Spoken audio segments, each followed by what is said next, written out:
उज्जवल Bharat news crime special report पर आप सभी का स्वागत।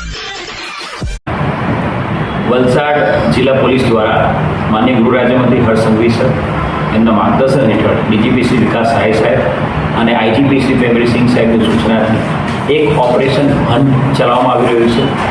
હન્ટ ઓપરેશન અંતર્ગત એક આખું નેશન વાઇડ ટ્રેકિંગ આખા દેશમાં વલસાડ જિલ્લા પોલીસમાં ક્રાઇમ કરીને નાસ્તા ફરતા ભાગતા આરોપીઓ વોન્ટેડ આરોપીઓ બાબતે કરવામાં આવી રહ્યું છે.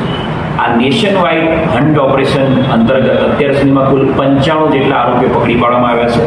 અને એ જ ઓપરેશન હન્ટમાં Valsad city police station PI D Parmar, PSI Denis Patel અને એમની સમગ્ર ટીમને એક મોટી સફળતા 38 વર્ષ જૂના નાસ્તા ફરતા આરોપીને પકડી પાડવામાં મળી છે.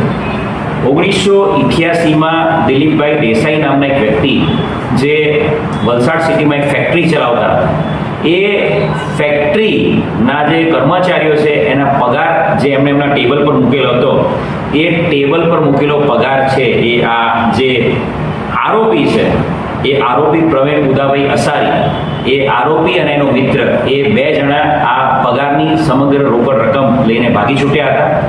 અને છેલ્લા ઘણા વર્ષોથી આ પ્રવીણભાઈ ઉદાભાઈ અસારી આ ગુનામાં વોન્ટેડ હતો. ડીડી પરમારની ટીમ એમણે ટોટલ ટેકનિકલ ઇન્ટેલિજન્સ એની સાથે સાથે આ આરોપી જે છે અરવલ્લી અને રાજસ્થાન બોર્ડર પર ગામડાઓમાં ક્યાંક રહેતો હોવાની ચોક્કસ ઇન્ફોર્મેશન હતી. અને આરોપી જે છે એને જ્યારે પણ ટીમ પકડવા માટે જતી હતી રાજસ્થાન બોર્ડરના ગામડાઓમાં અને પર્વતોમાં એ નાસી જતો હતો. પરંતુ ચોક્કસ વર્કઆઉટ કરીને એ આરોપીને પકડી પાડવામાં ખૂબ મોટી સફળતા મળી છે.